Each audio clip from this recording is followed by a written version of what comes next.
कहानियूं ऐं किसा क़ौमुनि जे हिकु अकासी हूंदा आहिनि ऐं जॾहिं असां उन्हनि खे पढ़ंदा आहियूं त क़ौमुनि जा मसाला, क़ौमुनि जूं जेके रीतियूं रस्मूं रवाज ऐं उन्हनि जूं जेको अक्स आहिनि उन्हनि कहाणियुनि ऐं किसनि में असांखे नज़र ईंदा आहिनि। नावेल बि हिकु क़िस्म जो कहाणी आहे, हिकु तवील कहाणी आहे ऐं अॼु जी दुनिया में जेके नावेल पढ़िया था वञनि उहे तमामु घणा पढ़िया था वञनि ऐं हींअर त दौरु एतिरो वधी वियो आहे जो पोस्ट मॉडर्निज़म दौरु आहे लिखण जे हवाले सां ऐं ख़सूसनि कहाणियूं ऐं नावेल लिखण जे हवाले। मूं वटि जेको नावेल आहे हथ में उहो यूथोपिया आहे। हीउ कलीम बुट जो लिखियलु आहे। हीउ पोस्ट मॉडर्निज़म जे तहत लिखियो वियो आहे। पोस्ट मॉडर्निज़म माना त जदीदियत पुॼाणा जेके बि क़ौमुनि सां वाक़िआ थियनि था ऐं जेके क़ौमुनि जे मसइला थियनि था उनखे उन पैटर्न में लिखियो थो वञे।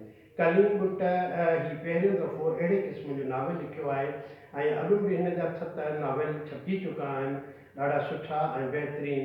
हीउ सुठो राइटर आहे। हिन में यूथोपिया हिकिड़ी स्टेट आहे जेका पंहिंजी क़ौम जे माण्हुनि सां, पंहिंजे मुल्क जे माण्हुनि सां हिकिड़े सिस्टम खे ग़लति तरीक़े सां इस्तेमालु कंदे उन क़ौम ते ज़ुल्म बर्बरियत ऐं नाइंसाफ़ी करे थी।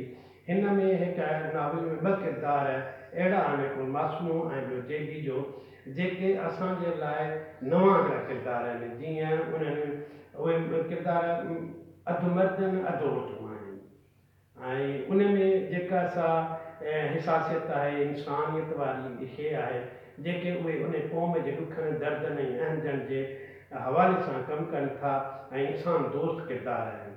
हिन कहाणीअ खे नावेल में खोड़ कहाणियूं आहिनि, हिकिड़ी कहाणी कान्हे पर सभु कहाणियूं हिक ॿिए सां ॻंढियल आहिनि ऐं आख़िर में को न को नतीजो ॾियनि थियूं। मां सम्झां थो त जेके बि असांजा अदब पढ़ंदड़ नौजवान आहिनि, साथी आहिनि, उहे हिन किताब खे पढ़नि, हिन नावेल खे पढ़नि ऐं जदीद पुॼाणिया अदब कीअं थींदो आहे, कीअं नावेल लिखियो वेंदो आहे, उहा हिन मां तमामु सुठी ॼाण मिले थी ऐं सम्झ में अचे थो। हीउ हिकु नावेल आहे, हीउ हिकु हक़ीक़त कान्हे, पर पढ़ण सां ईअं महसूसु थिए थो ॼण त इहा रियासत, इहा माण्हू या इहे मसइला, इहे जेके किरदार आहिनि, इहे ॼण असांजा आहिनि, असांजे समाज जा आहिनि। तंहिं करे हिन नावेल खे पढ़ण सां गॾु सम्झणु पुरझणु बि ज़रूरी आहे।